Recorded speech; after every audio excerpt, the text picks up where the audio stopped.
आपका यूनिक प्रज्ञान यूट्यूब परिवार में मैं प्रज्ञान सर हार्दिक स्वागत करता हूं, वंदन करता हूं, अभिनंदन करता हूं। प्यारे साथियों, विगत वर्ष पूछे गए प्रश्नों के व्याख्यात्मक अध्ययन श्रृंखला में हम लोग छायावाद से संबंधित महत्वपूर्ण प्रश्नों पर अध्ययन कर रहे थे और इस अध्ययन श्रृंखला में आज हम लोग 358 प्रश्न से आगे के प्रश्नों का अध्ययन करेंगे। इससे पूर्व के प्रश्नों को हम लोग पिछले वीडियो में कर चुके हैं, तो आपने अगर वो अध्ययन श्रृंखला नहीं देखी है तो जाकर के प्लेलिस्ट से देख सकते हैं। और साथियों, आज की इस पाठचर्या को प्रारंभ करें इससे पूर्व अगर वीडियो को पहली बार देख रहे हैं तो आज चैनल पर नए हैं तो कृपया चैनल को सब्सक्राइब, वीडियो को लाइक और शेयर करना बिल्कुल ना भूलें। तो बिना समय गंवाए प्रारंभ करते हैं पाठचर्या और देखते हैं आज की पाठचर्या का हम लोग पहला प्रश्न। अरविंद दर्शन से बहुत ही प्रभावित कवि कौन थे? तो जवाब हो जाएगा सुमित्रानंदन पंत जी। सुमित्रानंदन पंत जी अरविंद दर्शन से प्रभावित थे। उनके संपूर्ण साहित्य में सत्यम शिवम सुंदरम के आदर्शों से प्रभावित होते हुए भी समय के साथ निरंतर बदलता रहता है। जहां प्रारंभिक कविताओं में प्रकृति और सौंदर्य के रमणीय चित्र मिलते हैं, वहीं दूसरे चरण की कविताओं में छायावाद की सूक्ष्म कल्पनाओं व कोमल भावनाओं के और अंतिम चरण की कविताओं में प्रगतिवाद और विचारशीलता के उनकी सबसे बाद की रचनाएं अरविंद दर्शन और मानव कल्याण की भावनाओं से ओतप्रोत हैं। आगे, तेरा वैभव देखूं या जीवन का क्रंदन देखूं, या पंक्तियां किसकी हैं? तो जवाब हो जाएगा यह महादेवी वर्मा की पंक्तियां हैं। महादेवी वर्मा को छायावादी युग के 4 स्तंभों में से एक माना जाता है। आधुनिक हिंदी में जो है आधुनिक हिंदी की सबसे सशक्त कवित्रियों में से एक होने के कारण उन्हें आधुनिक युग की मीरा भी कहा जाता है। इनके द्वारा रचित काव्य संग्रहों में निहार, रश्मि नीरजा, शांत गीत, दीप शिखा, सतपर्णा, अग्निरेखा हैं। आगे, अगला प्रश्न है कि इनमें से कौन उत्तर छायावादी कवि नहीं है? इसका आपको जवाब बताना है। तो जवाब हो जाएगा राम कुमार वर्मा, विकल्प 20 प्रश्न का राइट आंसर है। आगे, राम कुमार वर्मा उत्तर छायावादी कवि नहीं है। यह छायावादी कवि के अंतर्गत आते हैं। डॉक्टर राम कुमार वर्मा हिंदी के सुप्रसिद्ध साहित्यकार, व्यंग्यकार, हास्य कवि के रूप में जाने जाते हैं। इन्हें हिंदी एकांकी का जनक भी माना जाता है। इन्हें साहित्य एवं शिक्षा के क्षेत्र में 1963 ईस्वी में पद्म भूषण से सम्मानित किया गया था। इनकी प्रमुख रचनाओं में अंजलि, अभिशाप, निशीथ जौहर आदि हैं। आगे, इस करुणा कलित हृदय में अब विकल रागिनी बजती, क्यों हाहाकार स्वरों में वेदना असीम गरजती। इन पंक्तियों के रचनाकार कौन है? तो ये जयशंकर प्रसाद की पंक्तियां आंसू नामक गीत काव्य से अवतरित हैं। प्रस्तुत पंक्तियां मार्मिक भावों को व्यक्त करती हैं, जिसके द्वारा कवि अपने भाव को अपनी प्रियतमा के पास पहुंचाना चाहता है। आइए बढ़ते हैं आगे और देख लेते हैं अगला प्रश्न। अगला प्रश्न है कि निम्न में से कौन सी कृति जयशंकर प्रसाद की नहीं है? तो इसमें कानन कुसुम, झरना, कामिनी जयशंकर प्रसाद की रचना है, जबकि दीपशिखा महादेवी वर्मा की रचना है।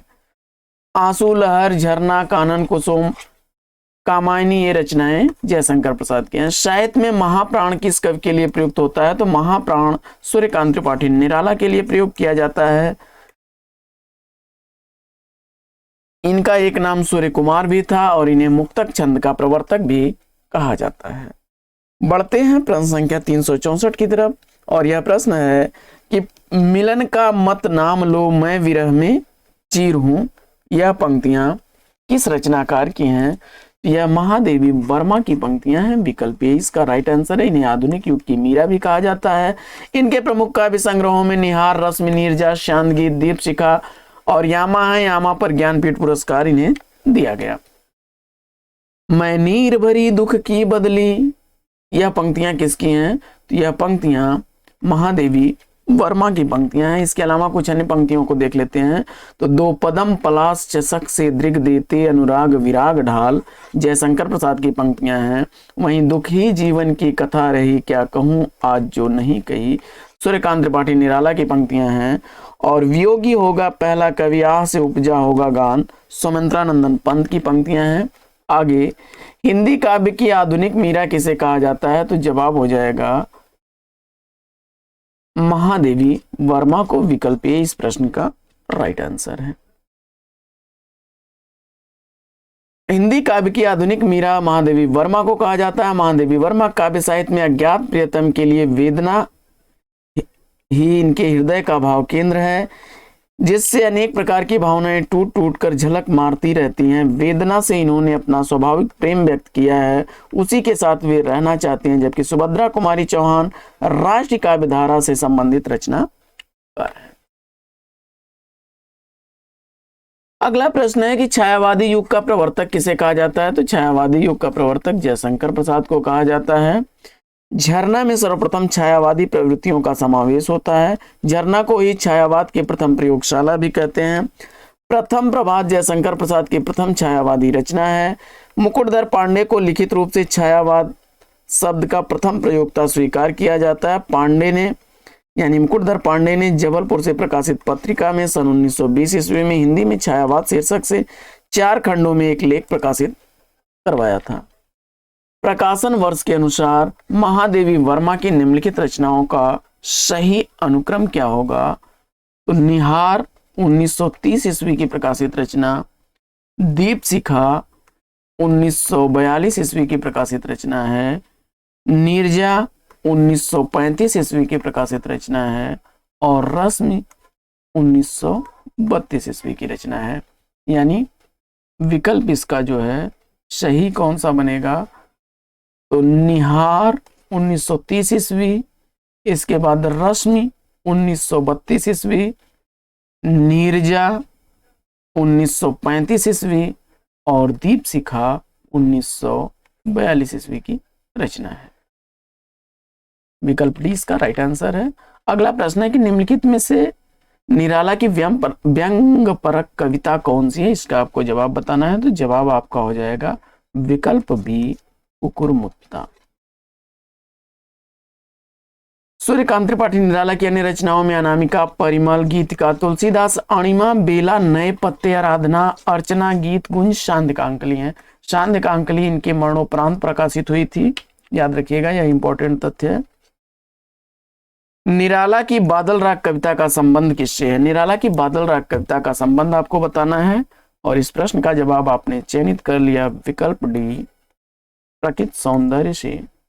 बिल्कुल सही जवाब। अगला प्रश्न,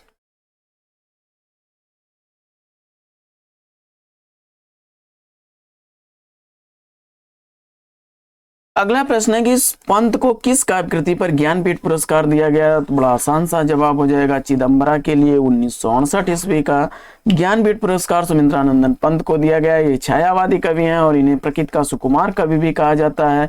इनकी प्रमुख रचनाओं में ग्रंथि, वीणा, उच्छ्वास, पल्लव, गुंजन, ग्राम्या, युगांत, युगवाणी, स्वर्ण किरण, स्वर्ण धूलि, उत्तरा, कला और बुढ़ा चाँद, लोकायतन, इसके लिए सोवियत लैंड नेहरू पुरस्कार भी दिया गया, मधुवन, ये प्रमुख रचनाएं हैं। छायावाद का पूर्वाभ्यास किस कवि की रचनाओं में प्रकट हुआ है? तो जवाब हो जाएगा मुकुटधर पांडे को। विकल्प ए इस प्रश्न का बिल्कुल सही जवाब। द्विवेदी युग के कवि मुकुटधर पांडे प्रकृति के उपासक कवि हैं। इनके काव्य में भावात्मकता, अतिरेक, आंतरिक संवेदना और रहस्यात्मक रहस्यानुभूत के दर्शन होते हैं। द्विवेदी युग में सर्वश्रेष्ठ प्रगीतकार के मुकुटधर पांडे के काव्य में छायावाद का पूर्वाभास भी मिलता है। पूजा फूल, कानन कुसुम इनकी काव्य कृतियां हैं।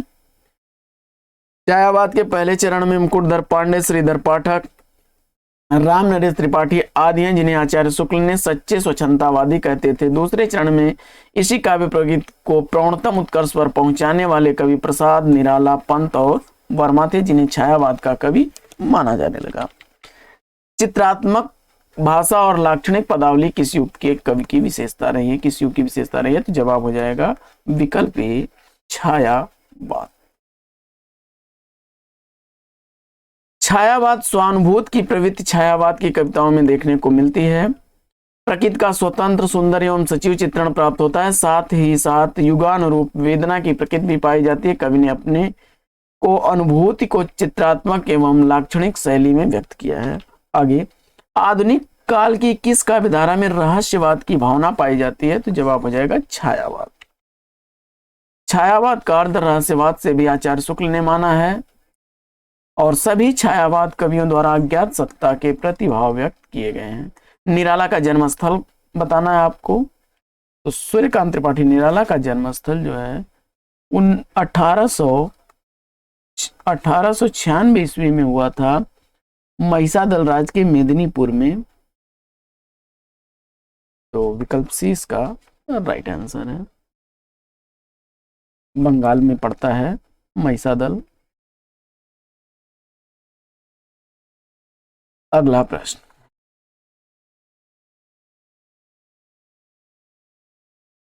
निराला का जन्म 1896 ईस्वी में बंगाल के महिषादल राज्य के मेदिनीपुर ग्राम में हुआ था। निराला की खड़ी बोली की सबसे पहली रचना जूही की कली है। निराला की रचनाओं में अनामिका, परिमल, गीतिका, तुलसीदास, रानीमा, कुकुरमुत्ता, वेला, नए पत्ते, अर्चना और आराधना है। निराला की निम्नलिखित कविताओं में से कौन सी लंबी कविता नहीं है? तो जवाब हो जाएगा विकल्प ए, भिक्षु। अगला प्रश्न है कि हृदय की मधुबार काव्य रचना किसकी है? तो जवाब हो जाएगा आचार्य रामचंद्र शुक्ल की। हृदय का मधुबार, बुद्ध चरित, मनोहर छटा, आमंत्रण, प्रकृति बोध, ये आचार्य रामचंद्र शुक्ल जी की काव्य कृतियां हैं। उर्वशी, वन मिलन, प्रेमराज, अयोध्या का उद्धार, शोकोच्छ्वास, प्रभुआन, कानन कुसुम, प्रेम पथिक, महाराणा का महत्व, चित्राधार, झरना, आंसू, लहर, कामायनी जयशंकर प्रसाद की रचनाएं हैं।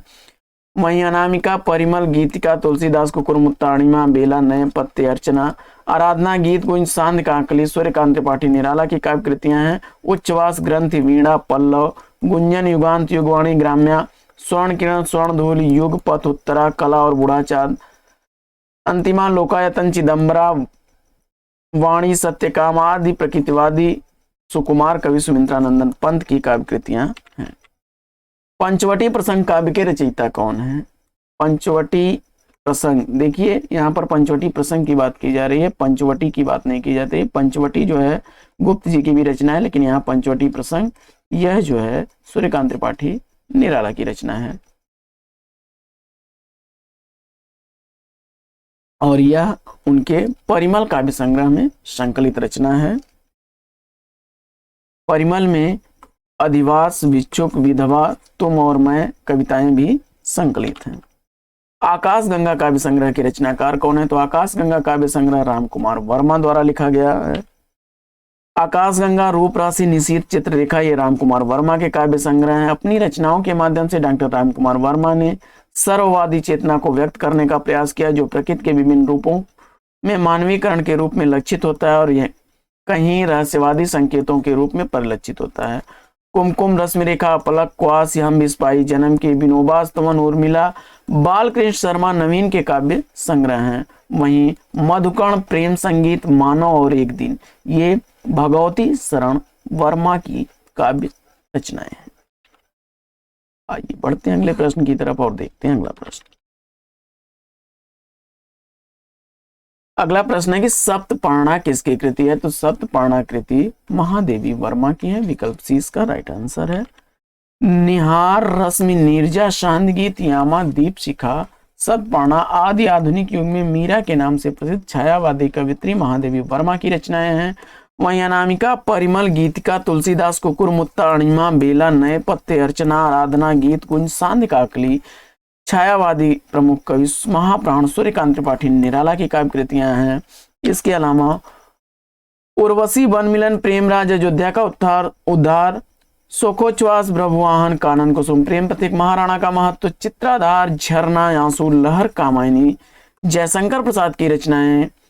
उच्छ्वास, ग्रंथि, वीणा, पल्लव, गुंजन, युगांत, युगवाणी, ग्राम्या, स्वर्ण किरण, स्वर्ण धूल, युग पथ, उत्तरा, कला और बूढ़ा चांद, अंतिमा, लोकायतन, चिदम्बरा आदि प्रकृति के सुकुमार कवि सुमित्रानंदन पंत की रचनाएं हैं। आगे रबड़ छंद या केचुआ छंद इस कवि की कविताओं को लक्ष्य करके कहा गया है? तो सूर्यकांत त्रिपाठी निराला ने हिंदी कविता की परंपरागत छंदबद्ध लीक से हट करके मुक्त छंद में कविता लिखा। इस मुक्त छंद को ही आलोचकों ने केचुआ छंद या रबड़ छंद की संज्ञा दी। निराला को हिंदी साहित्य में मुक्त छंद का प्रवर्तक माना जाता है। निराला ने कवित्व को हिंदी का जातीय छंद कहा है, यह इंपॉर्टेंट तथ्य याद रखिएगा। हिंदी का जातीय छंद कवित्व को कहने वाले हैं सूर्यकांत त्रिपाठी निराला जी। जयशंकर प्रसाद को किस कि किस कृति को पहले ब्रज भाषा में और बाद में खड़ी बोली में रूपांतरित किया गया, तो जवाब हो जाएगा प्रेम पथिक। विकल्प ए इस प्रश्न का राइट आंसर हो जाएगा। विकल्प ए इस प्रश्न का राइट आंसर है कानन कुसुम। क्षमा करें, प्रेम पथिक। प्रेम पथिक को आधुनिक हिंदी साहित्य के छायावादी काव्य आंदोलन के अग्रणी कवि और प्रवर्तक प्रसाद ने प्रेम पथिक 1914 ईस्वी की नामक जो रचना है इसे ब्रज भाषा में लिखा था और बाद में खड़ी बोली में परिवर्तित कर दिया गया। कानन कुसुम 1913 ईस्वी, झरना 1918 ईस्वी, आंसू 1925 ईस्वी के रचित काव्य संग्रहों के बाद संस्करण में जयशंकर प्रसाद के कुछ अन्य कविताएं जोड़ी गई हैं।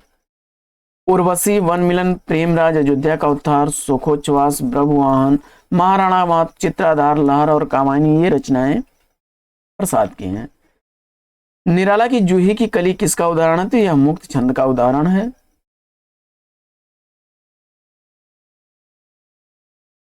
छायावादी काव्य आंदोलन के प्रमुख स्तंभों में महाप्राण सूर्यकांत त्रिपाठी निराला द्वारा रचित जूही की कली 1916 ईस्वी की मुक्तक छंद में लिखी गई रचना है। काव्य में मुक्तक छंद का प्रयोग हिंदी साहित्य में निराला की मौलिक एवं नवीन अभिव्यक्ति थी, जिसका उनके समकालीन साहित्यकारों ने प्रबल विरोध किया। सूर्यकांत त्रिपाठी निराला की अन्य रचनाओं में सरोज स्मृति, राम की शक्ति पूजा, रेखा तोड़ती पत्थर, सच है, अधिवास, बादल राग, विधवा, भिक्षुक, शांति सुंदरी, पंचवटी प्रसंग तथा प्रेयसी आदि हैं। जूही की कली कविता की प्रथम कविता तथा पत्रोत्कंठित जीवन का विष बुझा हुआ इनकी अंतिम कविता है। छायावाद में वक्रता का वैभव मिलता है। प्रसाद के काव्य में निम्नलिखित में से किसका उत्कर्ष मिलता है, तो जवाब हो जाएगा अभिव्यंजनावाद का। विकल्प 20 का राइट आंसर है। आगे, केवल सूक्ष्मगत सौंदर्य सत्ता का राग कहकर छायावाद का विरोध किसने किया, तो जवाब हो जाएगा महादेवी वर्मा ने। विकल्प 20 का राइट आंसर है। प्रसाद की काव्य कृतियों का सही अनुक्रम क्या है, तो फटाफट मिलान कर लेते हैं।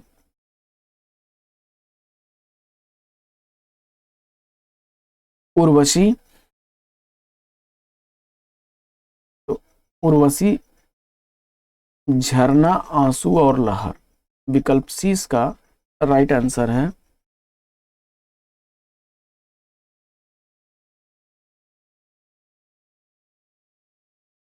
प्रकाशन वर्ष देख लेते हैं, तो इसमें लहर 1933 ईस्वी की प्रकाशित रचना है। लहर 1933 ईस्वी की प्रकाशित रचना है। आंसू 1925 ईस्वी की प्रकाशित रचना है, जबकि झरना की रचना जो है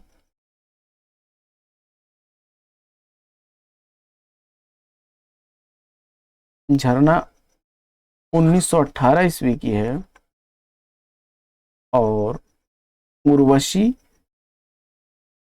1909 ईस्वी की प्रकाशित रचना है। क्रम देख लेते हैं, तो उर्वशी 1909, वन मिलन 1909, प्रेमराज 1909, सुखोच्छ्वास 1910, अयोध्या का उद्धार 1910, ब्रभुवाहन 1911, कानन कुसुम 1913, प्रेम पथिक 1914, महाराणा का महत्व 1914, चित्राधार 1918, झरना 1918, आंसू 1925, लहर 1933 और कामायनी 1935 ईस्वी की प्रकाशित रचनाएं हैं।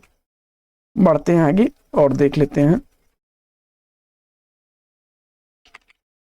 सुमित्रा नंदन पंत के निम्नलिखित काव्य संग्रहों को उनके प्रकाशन वर्ष के अनुसार सुमेलित करना है। सुमित्रा नंदन पंत की पल्लव 1928 ईस्वी, वीणा 1927 ईस्वी, गुंजन 1932 ईस्वी और स्वर्ण किरण 1947 ईस्वी की प्रकाशित रचना है। बढ़ते हैं अगले प्रश्न की तरफ और देखते हैं अगला प्रश्न।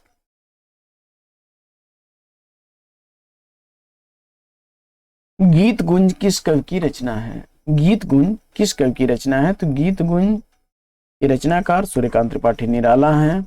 1954 ईस्वी इसका प्रकाशन वर्ष है। गुंजन सुमित्रानंदन पंत की रचना है। 1932 ईस्वी की चित्ररेखा राम कुमार वर्मा की रचना 1935 ईस्वी की, और सांदगीत महादेवी वर्मा की रचना 1936 ईस्वी की। आगे पंत की काव्य रचनाओं का सही अनुक्रम आपको बताना है।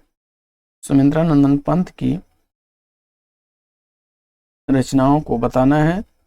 गुंजन 1932 ईस्वी की रचना है।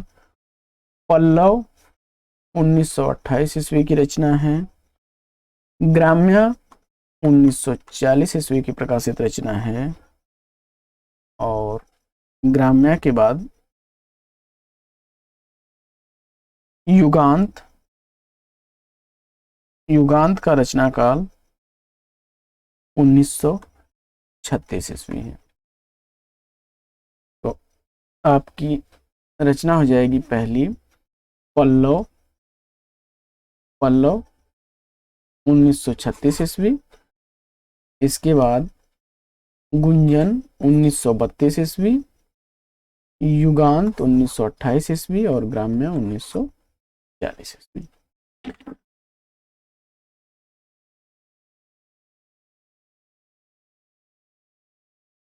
पंत जी की रचनाओं को देख लेते हैं।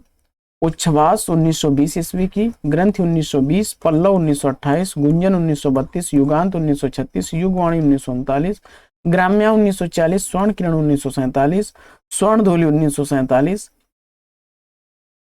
उत्तरा 1949, युगपथ 1949, अंतिमा 1955, कला और गुणाचांद 1959, लोकायतन 1964, वीणा 1927, चिदम्बरा सत्यकाम 1975। उत्तरायण महाकाव्य के रचनाकार कौन है? तो उत्तरायण महाकाव्य राम कुमार वर्मा द्वारा लिखा गया महाकाव्य है। उत्तरायण के रचनाकार जो है राम कुमार वर्मा है। यह महाकाव्य विधा की रचना है। हरिऔध जी का महाकाव्य जो है प्रिय प्रवास है, खड़ी बोली का पहला ग्रंथ माना जाता है।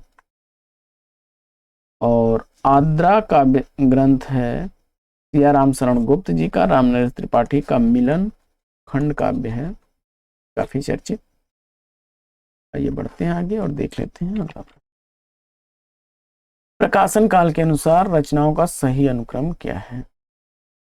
प्रकाशन काल के अनुसार रचनाओं का सही क्रम आपको बताना है। अनामिका 1923 ईस्वी की है। पल्लव 1928 ईस्वी की है। लहर 1933 ईस्वी की है। नीरजा 1935 ईस्वी की है। विकल्प डी इसका राइट आंसर है। अनामिका 1923 ईस्वी की है निराला का काव्य संग्रह। पल्लव 1928 ईस्वी में सुमित्रानंदन पंत का काव्य संग्रह है। लहर 1933 ईस्वी का जयशंकर प्रसाद का काव्य संग्रह, और नीरजा महादेवी वर्मा का काव्य संग्रह है 1935 ईस्वी का। आगे छायावाद के समर्थन में सबसे बड़ा लेख लिखने वाले लेखक कौन है? तो जवाब हो जाएगा विकल्प बी मुकुटधर पांडे।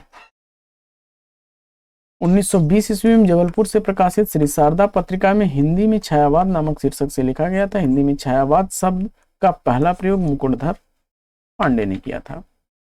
अग्निपथ के पार चंदन चांदनी का देश, यह पंक्तियां किसकी हैं? तो जवाब हो जाएगा यह महादेवी वर्मा की पंक्तियां हैं। महादेवी वर्मा की प्रमुख रचनाओं में निहार 1930, रश्मि 1932, नीरजा 1935, सांदगीत 1936, यामा 1940, दीपशिखा 1942 और सतपर्णा 1960 ईस्वी की प्रकाशित रचनाएं हैं। अंग्रेजी स्वच्छंदतावादी काव्य का प्रभाव हिंदी की किस काव्य धारा में दिखाई देता है? तो जवाब हो जाएगा छायावाद।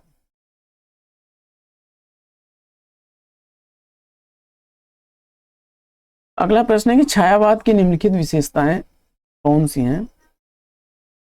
तो छायावाद के संदर्भ में जो है आत्मानुभूत की अभिव्यक्ति, साम्राज्यवाद के प्रति विद्रोह और सौंदर्य के प्रति अत्यधिक आकर्षण तथा छायावाद रहस्यवाद का पर्याय है। आंशिक रूप से यह भी कथन सही है।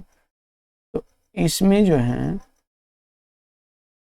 पहला, दूसरा, तीसरा पूर्णतया सही है और चौथा आंशिक रूप से सही है। तो विकल्प डी इसका राइट आंसर है। छायावाद की दृष्टि से कृतियों का सही अनुक्रम आपको बताना है। तो इसमें पल्लव 1928 ईस्वी, कामायनी 1935 ईस्वी, दीपशिखा 1942 ईस्वी की और कुकुरमुत्ता 1942 ईस्वी की हैं। पल्लव पंत की रचना 28 ईस्वी, कामायनी 1935 ईस्वी जयशंकर प्रसाद की रचना, दीपशिखा महादेवी वर्मा की रचना 1942 ईस्वी और कुकुरमुत्ता 1942 ईस्वी की सूर्यकांत त्रिपाठी निराला की रचना। कामायनी महाकाव्य विधा की रचना है, 15 सर्गों में विभक्त है और कामायनी को छायावाद का उपनिषद शांति प्रिय द्विवेदी जी ने कहा है। निराला की रचनाओं का सही अनुक्रम आपको बताना है। अनामिका 1923 ईस्वी की, परिमल 1930 ईस्वी की और गीतिका 1936 ईस्वी की, कुकुरमुत्ता 1942 ईस्वी की। विकल्प ए इसका राइट आंसर है। बढ़ते हैं अगले प्रश्न की तरफ। जूही की कली कविता के कवि कौन है? तो जूही की कली कविता सूर्यकांत त्रिपाठी निराला की रचना है। विकल्प 20 प्रश्न का राइट आंसर है। तो साथियों, आज की इस पाठचर्या में लेते हैं यहीं पर विराम। फिर मिलेंगे आपसे अगले वीडियो में एक नए प्रश्न, एक नए टॉपिक, एक नए अंदाज में। तब तक के लिए लेते हैं आपसे विदा। आपका जीवन मंगलमय हो। बेस्ट विशेष बेस्ट ऑफ लक। जय हिंद साथियों।